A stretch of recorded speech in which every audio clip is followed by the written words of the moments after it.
Yes, I know that this isn't a Castlevania review, but I want to hold on to some sanity, and I kind of felt like I needed to upload eventually. So today we're talking about Dark Souls. It has a great lore and a great story. Notice I've separated those two. And that's because Dark Souls has amazing and complicated lore, but the actual story of Dark Souls is kind of up to you. And by that, I mean that all the motivations, alliances, and all other quests in it are not handed to you. And that means that your character's story is entirely your own. Like an actual undead nobody waking up in a prison, you know next to nothing about anything and would have to look into things to know about them. Due to the vast majority of things being lore, that is to say backstory, told through the eyes of legends, stories, and the dialogue of people who either have not seen it or have a vested interest in their side. This kind of backstory is hard to analyze like I would a movie. The lore isn't the story of the game, you are. Remember, in Dark Souls, all of the war, all of the thing that sets up the world, that all happened a long time ago and you were never involved in any of it. Your story starts in that prison cell. And what kind of story will you be is entirely up to you. Are you an intelligent wizard who learned all about the mysteries of magic and is now going out there to prove once and for all that you can at least be a monicum as cool as a 14-year-old from an anime? Or are you a strength-based with a large sword or an axe or something else that you intend to hit other things with very hard, laughing all the while at all these people trying to think their way through the Gordian knot? Are you an informed person who is going up against the great odds of this story? Are you allying with particular groups because you see their ideals and understand them? Did you side with one of the primordial serpents to decide to overthrow Gwyn because you disagree with his stances on how things should be done? Perhaps maybe you even just want the power for yourself, and whether or not you even lament what you do to these various heroes that you will slay along the way change depending on whether or not you are informed of who they are.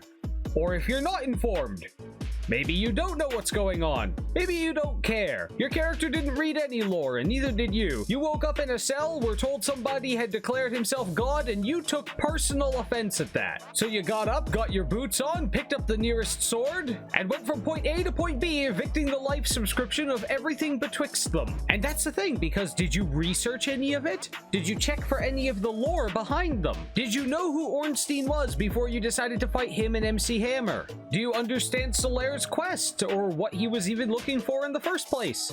When you went down to see Dark Son Gwyndolin, did you disagree with the last-born son of Lord Gwyn? Did you believe his ruling as the only remaining deity of Andor Londo was going to be a problem for you? Or did you perhaps not agree with the idea of the Dark Moon Covenant? Or, like me, did you walk up to his tomb for the first time, hear that he had told you not to tread your foot in there, and you decided, fuck you! I'm gonna tread where I damn well please to tread. In fact, just because you have told me not to, I'm going to tread Havel's boots right up your ass. So bend over and present my personal welcome mat, formerly known as your colon. And the difference between the two is entirely based on whether or not you, as the person playing the character, have any opinion about Gwyndolin before that. There's no pre-stated motivations or reasons, and not many immortal characters. Why did you kill those non-hostile NPCs? Who knows? Why did you kick Golden Boy off of Firelink Shrine? Other than the fact that his quest is kind of a hassle, and all I wanted was his ring anyway. Did you kill a good person because you're evil? Or did you not know that they were secretly good? Did you kill an evil person because you're a good person? Or because they happen to be the closest thing that dare be alive in your presence? With all the hidden bits of lore to change your perspective and information level on it, the story of you has a lot of replayability as your knowledge level evolves. Plus, you can still wake up on the wrong hemisphere of the bed and decide that every living thing has to pay for it. In fact, it's somehow even more fun knowing about the borderline godly achievements of a boss, only to decide that he was walking too loud and some crazy undead lady named McSmack'emsticks chose the death penalty. And if that isn't a modular story,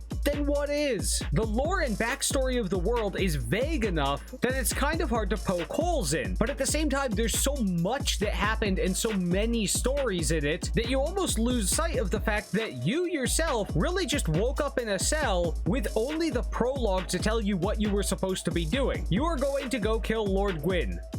theoretically. And other than that, every decision you make along the way is completely up to you. You don't necessarily have to do the bosses in any particular order. You don't have to do any side quests. You don't have to keep any particular characters alive. You don't even have to do all the bosses. You want to do some of the side quests? That's perfectly fine. But it's not like it's going to just hand those to you either. That all has to be something you remember. And if you forget about a side quest, well, then your character forgot about it too, because you are your character. Which means when you put in a lot of effort to get better at beating a boss and your character finally manages to do it, it really feels like your accomplishment. I often joke that harem protagonists are so vague or undercharacterized that he might as well be named Guy McHasapenis. But in the Dark Souls game, you really can insert yourself because your character does not have a personality. Everything about their personality has to do solely with your actions.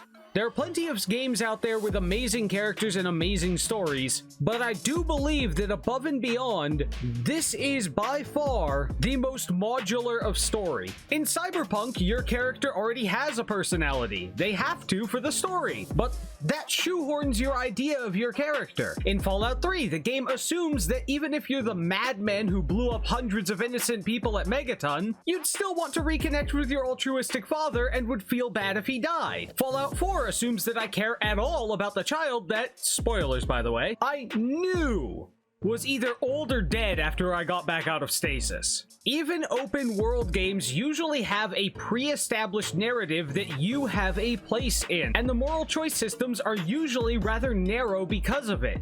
Yet in Dark Souls, the last thing you do, you either link the flame or you do not. Your reasons for doing so are completely up to you, but it is in fact a light switch. It is on or off. You can only pick one of the two, and all of your character's motivations for doing either one of them is entirely up to you and dependent on what you have decided to research among the many options in the game. So anyway, like, share, comment, subscribe, and follow me on Twitter, and let me know in the comments about your Dark Souls build. What is your favorite thing? Or if there's any particular place where you felt restricted in the story, do let me know about that down in the comments. Or if you're a streamer who somehow managed to die to Pinwheel, then you're never going to live it down, so you might as well be entertainingly angry.